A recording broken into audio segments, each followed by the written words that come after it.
Good morning, and thank you for joining me in this morning mindfulness practice. I talk a lot about deciding what you want, allowing it into your life, letting it happen.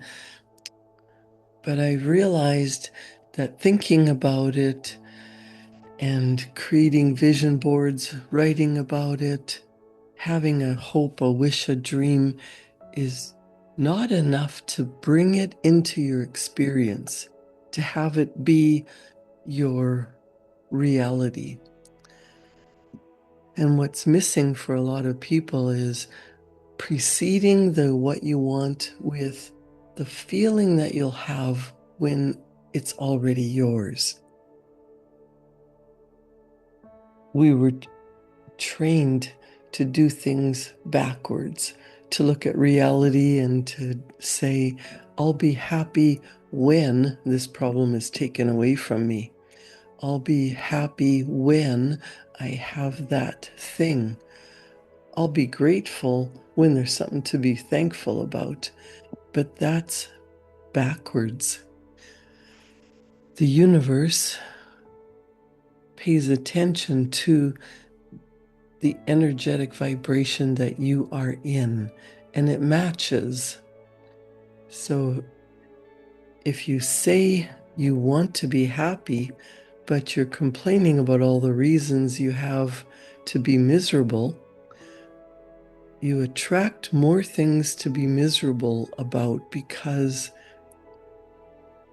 you attract what you're in harmony with. You attract what you are, not what you want. So, in knowing that, you can take responsibility for directing your energy in the direction of that which you desire. It doesn't mean you're responsible for every bad thing that's ever happened to you, but it means you become more aware that the energetic vibration you're giving off is incongruent with what you really want. You want to be happy and healthy, moping around and eating junk food and not paying attention to getting enough sleep, enough water, enough exercise, feeling sorry for yourself are all things that will keep you stuck, that will lower your vibrational energy and take you in the direction of what you don't want. So, one of the most powerful things you can do every morning when you wake up, before you grab your phone, before you check your emails, before you think of your to-do list, is to decide today is going to be a wonderful day. Give thanks before you receive what you desire. Put God first. Be grateful, and you'll notice the mornings that you are grateful, the mornings that you thank God, the mornings that you take the time to pray, to get into the feeling, the state of being that life is wonderful, even when you're in a challenging place, a morning place, a difficulty. When you hook yourself up to source energy, to tap into universal energy, to pray. Now, whether you're a religious person, a spiritual person, agnostic, it doesn't really matter.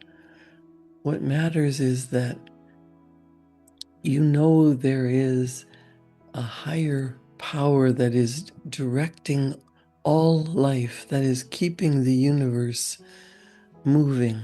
Everything is constantly changing, everything is moving. So even if you feel stuck, that's never really true. Just like even when things are going fantastic, it doesn't stay that way. life is constantly flowing, moving, changing, and you can help to direct your life to how you want it to be by getting into the spirit of what you want. In the book The Hidden Power by Thomas Troward, chapter 18 is titled Entering into the Spirit of It. If you enter into the spirit of what you really want, take a deep breath in and imagine how wonderful your life could really be, giving thanks in advance for what you desire, putting your body, every cell of your being, into harmony with the higher side of you, the best version of you, tapping into source energy, praying, giving thanks, getting into the feeling of well-being. You can start your day with the power greater than what you've ever known before. And it will help you direct your thoughts, your energy, your feeling, your actions. So life isn't as hard. It's not such a grind. It's more beautiful. Thomas Troward says, entering into the spirit of it. What a common expression, and yet how much it really means, how absolutely everything. We enter into the spirit of an undertaking, into the spirit of a movement, into the spirit of an author, even into the spirit of a game. And it makes all the difference, both to us and to that into which we enter. A game without any spirit is a poor affair. An association in which there is no spirit falls to pieces. And a spiritless undertaking is sure to be a failure. On the other hand, the book which is meaningless to the unsympathizing reader is full of life and suggestion to the one who enters into the spirit of the writer. The man who enters into the spirit of the music finds a spring of refreshment in some fine recital, which is entirely missed by the cold critic who comes only to judge according to the standard of a rigid rule, and so on in every case that we can think of. If we do not enter into the spirit of a thing, it has no invigorating effect upon us, and we regard it as dull, insipid, and worthless. This is our everyday experience, and these are the words in which we express it. And the words are well chosen. They show our intuitive recognition of the spirit as the fundamental reality in everything, however small, however great. Let us be right as to the spirit of a thing, and everything else will successfully follow. By entering into the spirit of anything, we establish a mutual, vivifying action and reaction between it and ourselves. We vivify it with our own vitality, and it vivifies us with a living interest, which we call its spirit. And therefore, the more fully we enter into the spirit of all with which we are concerned, the more thoroughly do we become alive. The more completely we do this, the more we shall find that we are penetrating into the great secret of life. It may seem a truism, but the great secret of life is its livingness. And it is just more of this quality of livingness that we want to get hold of. It is that good thing of which we can never have too much. But every fact implies also its negative. If you study the laws of the universe, you understand that there is a law of polarity. So when you're noticing what you don't want, realize that you're looking the right in the wrong direction. You're looking right at the problem, and you can't find a solution when you're in the state of being of what's wrong. Thomas Troward says, but every fact implies also its negative, and we can never properly understand a thing until we not only know what it is, but also clearly understand what it is not.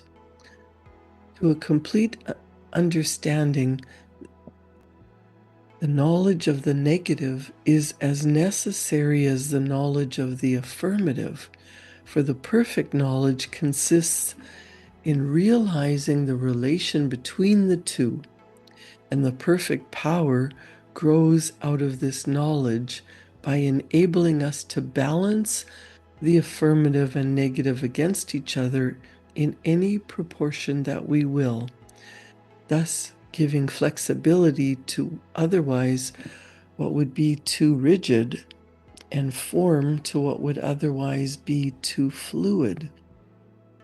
And so, by uniting these two extremes to produce any result we may desire, it is the old Hermetic saying, coagula e solve, solidify the fluid and dissolve the solid.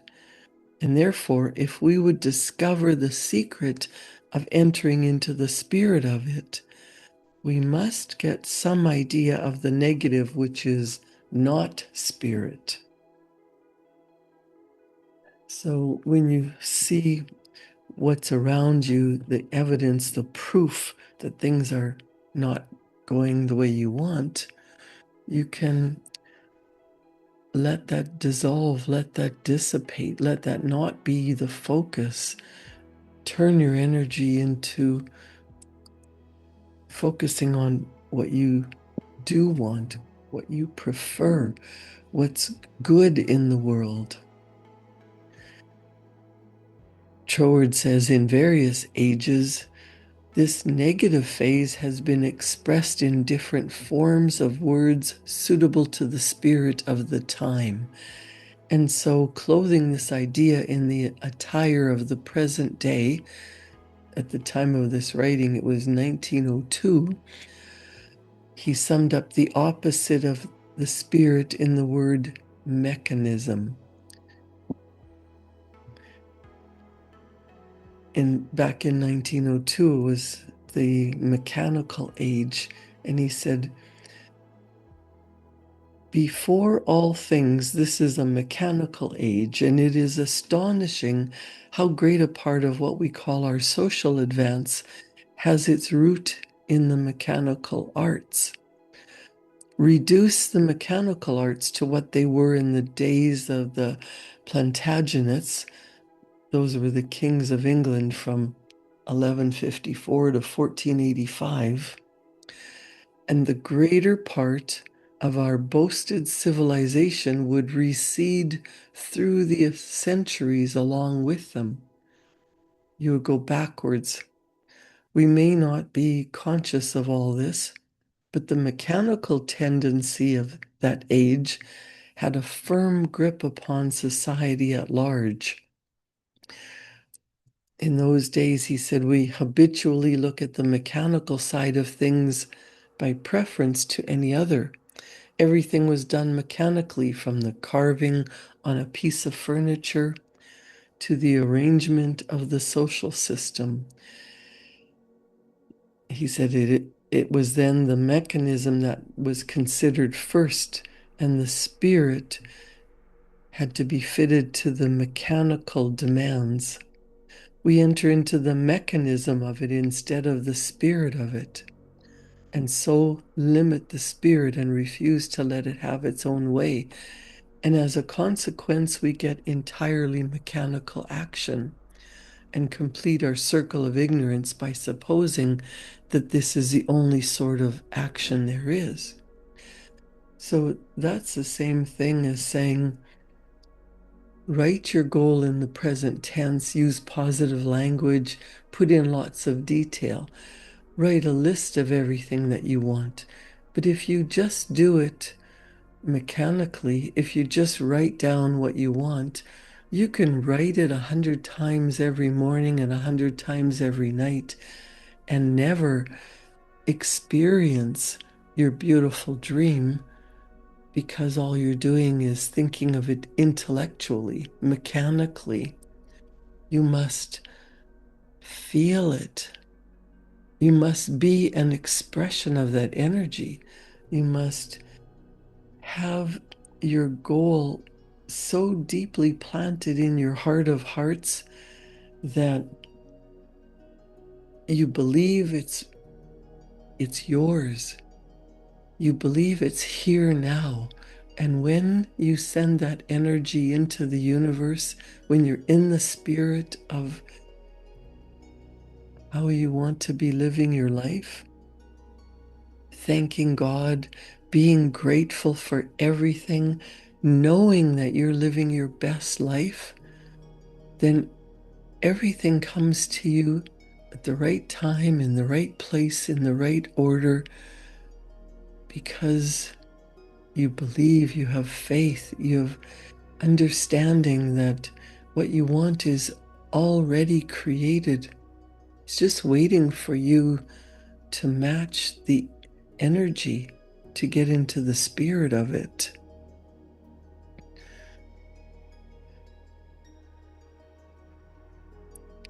Troward says, this mechanical state is not a necessary state of things, even in regard to physical science, for the men who have made the greatest advances in that direction are those who have most clearly seen the subordination of the mechanical to the spiritual. The man who can recognize a natural law only as it operates through certain forms of mechanism with which he is familiar will never rise to the construction of the higher forms of mechanism which might be built up upon that law, for he fails to see that it is the law which determines the mechanism and not vice versa. There is a law, and when you get into the vibrational, energetic spirit of your wish fulfilled, feeling as if you're already there, then you will experience the reality of it. He says, this man will make no advance in science, either theoretical or applied, and the world will never owe any debt of gratitude to him. But the man who recognizes that the mechanism for the application of any principle grows out of the true apprehension of the principle, studies the principle first, knowing that when that is properly grasped, it will necessarily suggest all that is wanted for bringing it into practical use. And if this is true in regard to so-called physical science, it is a fortiori true that's amplified as regards to the science of spirit. There is a mechanical attitude of mind which judges everything by the limitations of past experiences, allowing nothing for the fact that those experiences were, for the most part, results of our ignorance of spiritual law. But if we realize the true law of being, we shall rise up above these mechanical conceptions. We shall not deny the reality of the body or the physical world as facts, knowing that they are also spirit, but we shall learn to deny their power as causes. We shall learn to distinguish between the causa costa and the causa causans, the secondary or apparent physical cause, and the primary or spiritual cause, without which the secondary cause could not exist. And so we shall get a new standpoint of clear knowledge and certain power by stepping over the threshold of the mechanical and entering into the spirit of it. What we have to do is to maintain our balance between the two extremes, denying neither spirit nor the mechanism which is its form and through which it works. The one is as necessary to a perfect whole as the other, for there must be an outside as well as an inside. Only we must remember that the creative principle is always inside, and that the outside only exhibits what the inside creates. Your outside world is a reflection of your inner thinking, your inner feeling. Troward says, hence, whatever external effort we would produce, we must first enter into the spirit of it and work upon the spiritual principle, whether in ourselves or others, and by so doing, our insight will become greatly enlarged, for from without, we can only see a small portion of the circumference, while from the center, we can see the whole of it. If we fully grasp the truth that spirit is creator, we can dispense with painful investigations into the mechanical side of all our problems. We don't have to worry about the how it's going to happen. We just trust the process. If we are constructing from without, then we have to calculate anxiously the strength of our materials and the force of every thrust and strain to which they may be subjected. And very possibly, after all, we may find that we have made a mistake somewhere in our elaborate calculations. But if we realize the power of creating from within, we shall find all these calculations correctly made for us. For the same spirit which is creator is also that which the Bible calls the wonderful numberer. Construction from without is based upon analysis, and no analysis is complete without accurate quantitative knowledge. But creation is the very opposite of analysis, and it carries its own mathematics with it. To enter into the spirit of anything, then, is to make yourself one in thought with the creative principle that is at the center of it. And therefore, why not go to the center of all things at once and enter into the spirit of life? Do you ask where to find it? In yourself.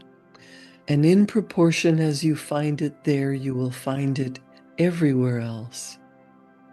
Look at life as the one thing that is, whether in you or around you.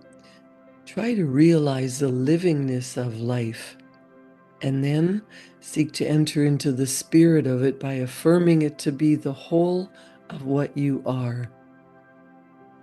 Affirm this continually in your thoughts, and by degrees the affirmation will grow into a real living force within you, so that it will become second nature to you, and you will find it impossible and unnatural to think in any other way.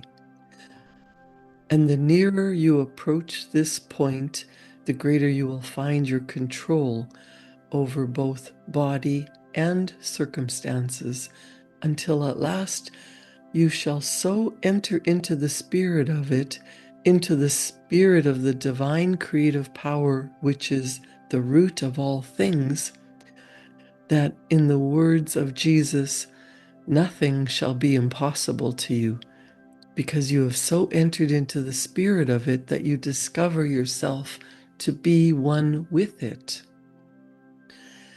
Then all the old limitations will have passed away, and you will be living in an entirely new world of life, liberty, and love, of which you yourself are the radiating center. You will realize the truth that your thought is a limitless creative power, and that you yourself are behind your thought, controlling and directing it with knowledge for any purpose which love motives and wisdom plans. Thus, you will cease from your labors, your struggles, and anxieties, and enter into that new order where perfect rest is one with ceaseless activity. Everything is possible. Use your power to create what you desire. You are powerful beyond measure.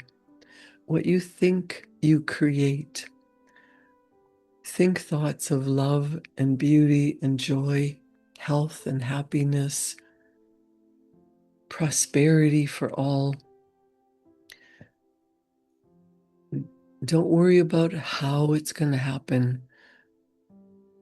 Nothing shall be impossible to you when you believe.